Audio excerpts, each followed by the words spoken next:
Hello everyone, welcome to my channel. आज की story है the king's foolish servant. King के बाद अपोस्ट्रोफी एस का प्रयोग है जो का की के लिए प्रयोग होता है। राजा का, फुलिश मूर्ख, सर्वेंट सेवक।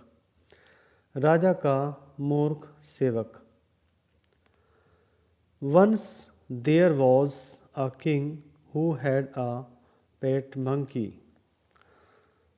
Once एक बार there was a king एक राजा था। इस सेंटेंस में there का प्रयोग सब्जेक्ट के स्थान पर हुआ है, इसलिए यहाँ there इंट्रोडक्टरी सब्जेक्ट है। there का यहाँ कोई अर्थ नहीं है। देयर किसी के अस्तित्व का होना या ना होना बताता है तब जब यह इंट्रोडक्टरी सब्जेक्ट के रूप में प्रयोग होता है। एक बार एक राजा था who had a pet monkey. Who जो, हैड रखता था, अ पेट मंकी एक पालतू बंदर। एक बार एक राजा था जो एक पालतू बंदर रखता था। हैड के बाद यदि वर्ब की थर्ड फॉर्म होती तो ये सेंटेंस पास्ट परफेक्ट टेंस का होता, लेकिन हैड के बाद वर्ब की थर्ड फॉर्म नहीं है, इसलिए सिंपल पास्ट सेंटेंस है। He used to take it wherever he went। Use to का प्रयोग पास्ट इंडेफिनिट टेंस में किसी की आदत दिखाने के लिए किया जाता है। यहाँ पर राजा की आदत थी ही यूज टू टेक इट, वह उसको ले जाया करता था। wherever जहाँ कहीं, he went वह जाता था, वह उसको ले जाया करता था जहाँ कहीं वह जाता था। The monkey would stay in the Kings bedroom and guard him. इस सेंटेंस में वुड का प्रयोग हुआ है। वुड का प्रयोग भी पास्ट इंडेफिनिट टेंस में यूज टू की तरह किसी की आदत दिखाने के लिए किया जाता है। The monkey would stay, stay ठहरना, रुकना। बंदर रहा करता था इन द किंग्स बेडरूम, राजा के शयन कक्ष में। राजा के बेडरूम में बंदर राजा के शयन कक्ष में रहा करता था। एंड गार्ड हिम और उसकी रखवाली किया करता था। One night when the king was sleeping, the monkey was fanning him sitting by his side। One night एक रात, when जब, when के साथ इस सेंटेंस में कोमा प्रयोग हुआ है और when के साथ जब कोमा प्रयोग होता है तो उसका अर्थ होता है तो। जब राजा सो रहा था तो the monkey was fanning him, बंदर उनकी हवा कर रहा था। सिटिंग बाय हिज साइड, उनकी बगल में बैठकर अर्थात उनके पास में बैठकर। सिटिंग यहाँ पर प्रेजेंट पार्टिसिपल है। जब कोई कार्य जारी रहता है तब वहाँ पर वर्ब की आईएनजी फॉर्म का प्रयोग करते हैं।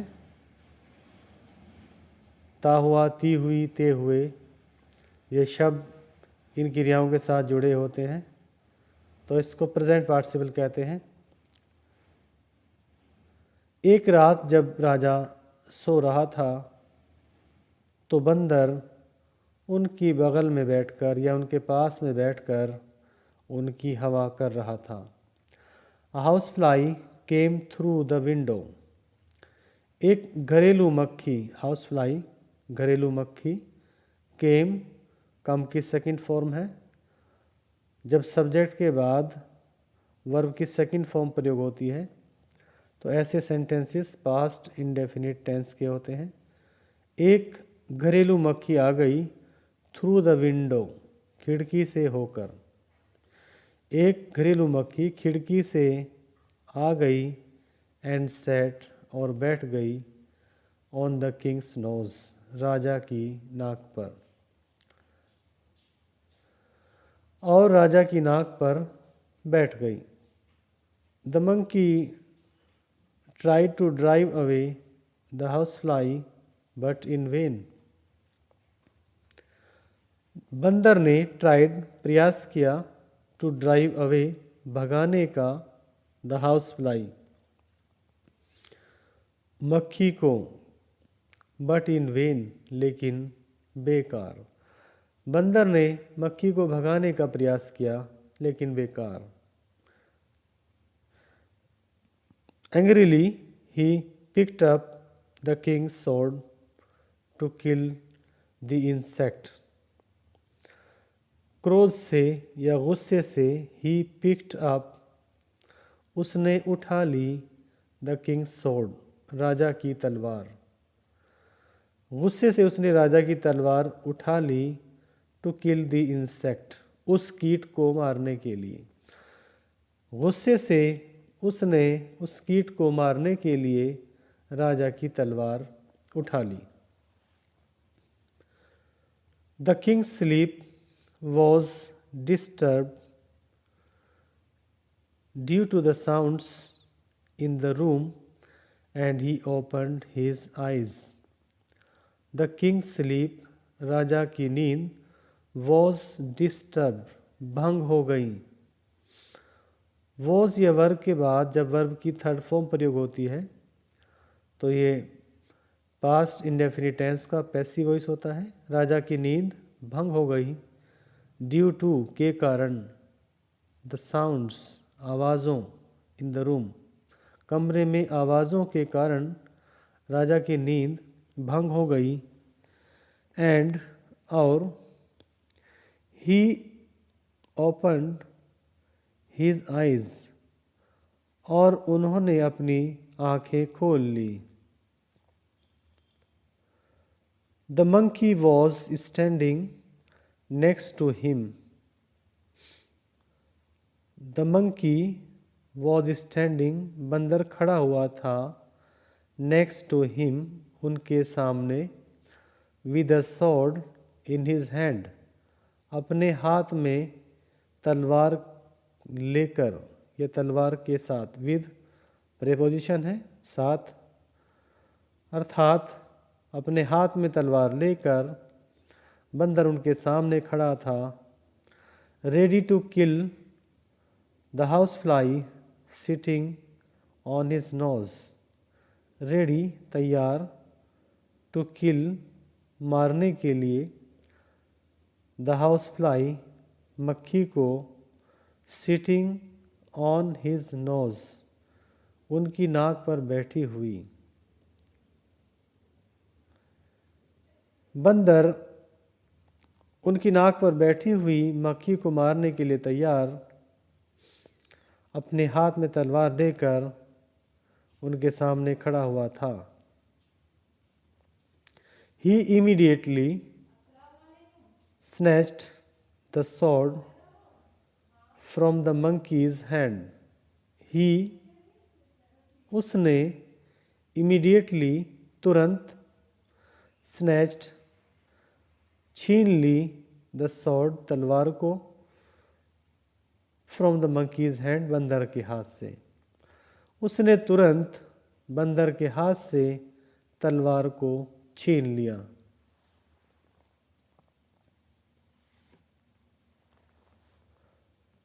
The king's life was saved by God's grace।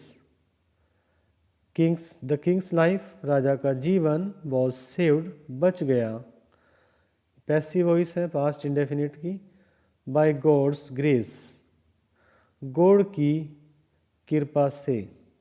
राजा का जीवन गॉड की कृपा से बच गया। He had learnt the valuable lesson that the foolish should never be allowed to serve. He had learnt the valuable lesson, वह कीमती सबक सीख चुका था। हैड के बाद जब वर्ब की थर्ड फॉर्म प्रयोग होती है तो ऐसे सेंटेंसेस पास्ट परफेक्ट टेंस के होते हैं। ही हैड लर्नड, वह सीख चुका था, वह सीख गया था। द वैल्यूएबल लेसन, मूल्यवान सबक या कीमती सबक सीख चुका था या उसने सीख लिया था। दैट कि द फुलिश, मूर्खों को, should never be allowed to serve, should never be allowed, कभी अनुमति नहीं दी जानी चाहिए। टू सर्व, सेवा करने की।